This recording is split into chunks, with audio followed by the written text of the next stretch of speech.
Sa munisipal na bayan ng Bocaue, sa lalawigan ng Bulacan, isang mapang-akit na dambana ang itinayo, upang parangalan ang santo na si Andrew Kim Taegon. Ang unang paring Romano Katoliko at patron ng bansang Korea, na dating nanirahan sa Pilipinas bilang isang seminarista, upang pag-aralan ang Dominican Sacrament noong unang bahagi ng kalagitnaan ng 1800s.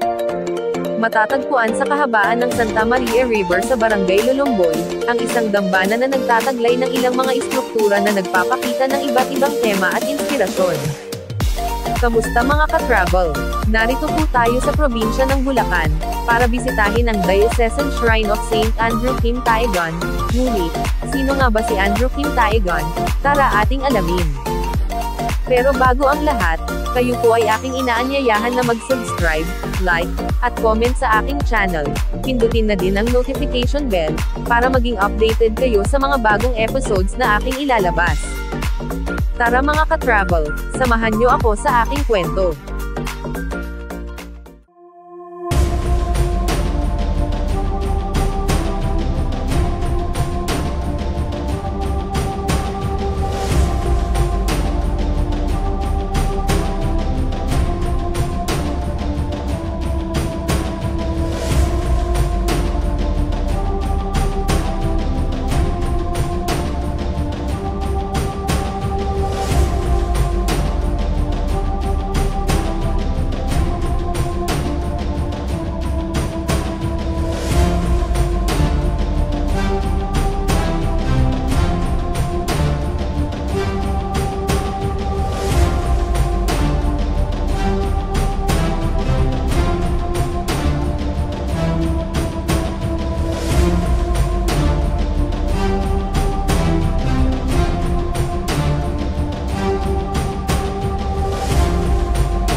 Ipinanganak bilang isang miyembro ng mataas na uri ng Maharlika, si Kim Taegon ay isang seminarista noong panahon ng Joseon, kung kailan may mahigpit na pag-uusig sa lahat ng uri ng mga Kristiyano, at noong hindi pinapayagan ang pangangasiwa ng mga ritual ng Romano Katoliko.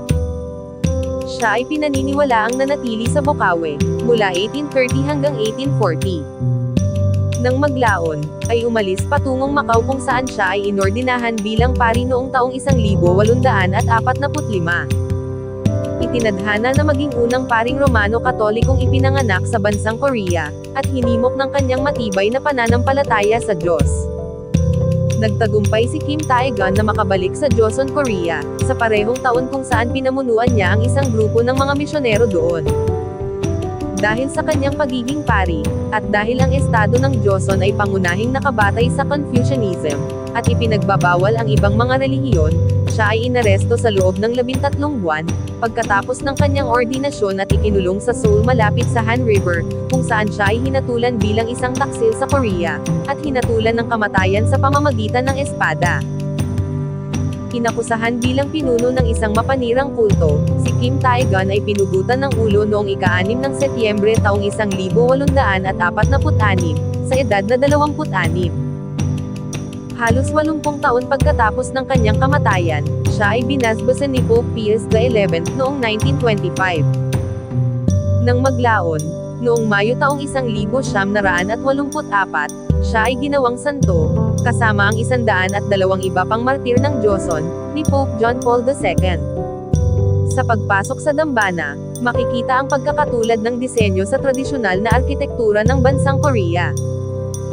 Ang mga istruktura ay gawa sa konkreto. Sa tabi ng pavilion ay matatagpuan ang isang simpleng simbahan, na mayroong isang simpleng altar, na kinalalagyan ng puno ng mangga na kahoy na cross, at mga sagradong relikya na pag-aari ng santo. Ang simbahan ay napapaligiran ng isang konkretong tulay na gumagana bilang isang tuldik sa hardin, kung saan ang mga dwarf bamboos ay nagtatakip sa mga landas na nag-uugnay dito sa isang kaakit-akit na maliit na kapilya. Ang matayog na pagoda at mala-pyramid na istruktura ay gawa sa mga nakasalansan na Korean roof tile. Higit pa rito, ang parokya ay mayroon ding pangunahing bulwagan na mas maryangal kaysa sa lahat ng istruktura sa loob ng dambana, kung saan ang isang salamin na parihabang simboryo, ay nagdudulot ng liwanag sa maliit na tulay kasama ang isang water fountain sa ibaba lamang nito. Gayun din, Ang engranding bulwagan, na may pangalawang palapag na binubuo ng ilang kwarto, ay pinalamutian ng mga kwador na gawa sa dingding, dahil ang kapilya ay may kasamang imaheng nagdarasal ni Maria sa gilid ng pasukan. Bilang karagdagan sa mga istrukturang ito, nakaharap sa dambana ang isang bukas na 2 antas na octagon pavilion, kung saan tatangkilikin ng mga bisita ang magandang tanawin ng complex, kabilang ang kalapit na lawa. Mayroon ding kumbento ng Sisters of St. Andrew, kung saan binabantayan at pinangangasiwaan ng mga madre, ang pagpapaganda ng dambana sa pamamagitan ng pagtatanim ng iba't ibang halamang ornamental, at namumulaklak. Makikita ang mga puno ng apple mango sa buong complex, dahil may mahalagang papel ang punong iyon noong nag-aaral si St. Andrew Kim, sa kumbentong Dominican noon, na itinayo sa mismong lugar. Makikita din dito ang rebulto ni Father Joseph Bogi Sean, isang katutubong Yonjan, na nagbigay ng kanyang mga serbisyo sa pamamagitan ng pag-aalaga sa humigit kumulang 3,000 mga ulila noong digmaang Koreano. Pagkatapos ng kanyang pagre-retiro noong 1971, inilaan ang kanyang sarili sa pagtatayo ng mga commemorative statues ni St. Andrew Kim Taegon, sa Macau at sa Lolomboy sa Pilipinas. Sa kasalukuyan, ang Korea ang may pang-4 na pinakamalaking bilang ng mga santo sa mundo ng Romano Katoliko. Ang gusali ng dambana bilang parangal kay St. Andrew Kim Taegon, ay umaasa na makatutulong na hikayatin ang mas malawak na pagsunod sa Korean Saint sa Pilipinas. Kung saan, siya rin ang pangalawang patron saint ng lokal na parokya. Tuwing 5 ng Hulyo, ipinagdiriwang sa bayan ang pista ni St. Andrew Kim Taegon, na may iba't ibang aktibidad sa simbahan bilang parangal sa santo. Sana ay nagustuhan nyo ang aking maikling kwento, at sana ay meron kayong nakuhang kaunting kaalaman sa episode natin ngayon. Hanggang dito na lamang muna tayo mga ka-travel. Maraming salamat, hanggang sa muli.